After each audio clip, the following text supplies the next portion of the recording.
Postmortem করলে আইনের তদারকিটা এবং আইনের লাস্ট এন্ড বিচারিক কার্যক্রম এটা সুষ্ঠুভাবে হবে। তদন্ত যেটা এখনই আমরা তদন্ত করে সবকিছু তো আমরা বলতে পারবো না।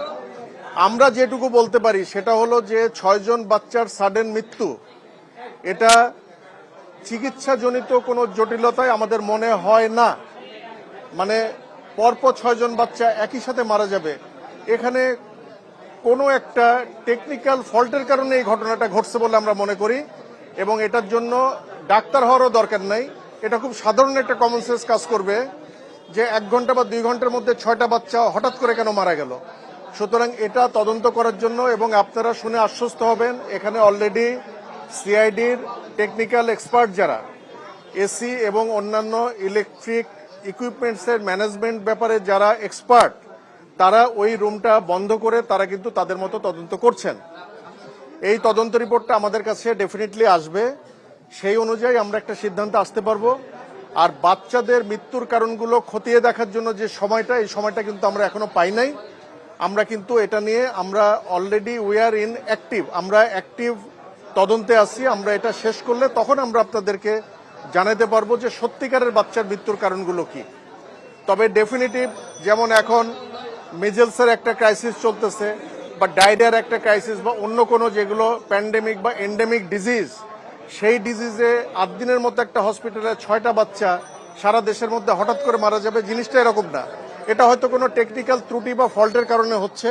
এটা আমাদের দয়া করে একটু সময় দেবেন, আমরা একটু খতিয়ে দেখব। পোস্টমর্টেমের ব্যাপারে আইনগত কতগুলো বিষয় আছে।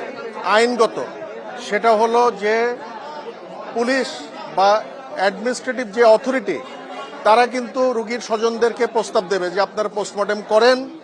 পোস্টমর্টেম করলে আইনের তদারকিটা এবং আইনের লাস্ট এন্ড বিচারিক কার্যক্রম এটা সুষ্ঠুভাবে হবে। কিন্তু অনেকেই যে বাচ্চাগুলো যারা মারা গেছে, অনেকেই বাচ্চার গার্জেনরা আমাদেরকে বলছে যে ওনারা এই ছোট বাচ্চার পোস্টমর্টেম করাতে ইচ্ছুক না। ওনারা যদি ইচ্ছুক না হন, আমাকে কথাটা দয়া করে শেষ করতে দেবেন, ওনারা যদি ইচ্ছুক না হন তাহলেও আইনগত বাধ্যবাধকতা কিছু আছে, সেটা প্রসিডিওর মেনটেন করে ওনাদেরকে নিয়ে যেতে হবে।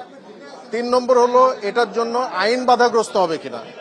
আমরা আমাদের ডিসি রমনার সাথে কথা বলছি যে পোস্টমর্টেম হলে ভালো, পোস্টমর্টেম যদি নাও হয় তাহলে এই তদন্ত কার্যক্রম যেভাবে চলা সেভাবেই চলবে, এবং এটা আইন আদালতের সর্বোচ্চ পর্যায় পর্যন্ত যাবে। শুধু পোস্টমর্টেমের যে ঘাটতিটুকু, সেই ঘাটতিটুকু কিন্তু থেকে যাবে। আপনি কি মনে করেন যে পোস্টমর্টেম ছাড়া কি মূল ঘটনা কেন হয়েছে সেটা আইডেন্টিফাই করা যাবে? পোস্টমর্টেম ছাড়া মূল ঘটনা আইডেন্টিফিকেশন করা ডিফিকাল্ট। কিন্তু তখন আইন আদালত যে কাজটা করবে সেটা হলো সার্কামস্টেন্সিয়াল এভিডেন্সের উপর ভিত্তি করেই এই আইনের গতি পথ নির্ধারণ হবে। তবে আমার যদি আপনারা মতামত জানতে চান, তাহলে এই আনইউজুয়াল অস্বাভাবিক মৃত্যুর জন্য আইনগত যে কথা সেটা হলো পোস্টমর্টেম করা উচিত।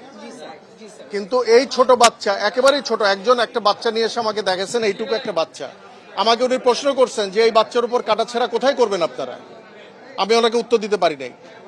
তো এটা আমার মনে হয় যে গার্জেনদের উপর ছেড়ে দেওয়া উচিত। আইনের মতো চলবে ইনশাল্লাহ। আমরা এটাতে সম্পূর্ণ ইনভলভ আছি, আমরা এটাতে নজরদারি করব।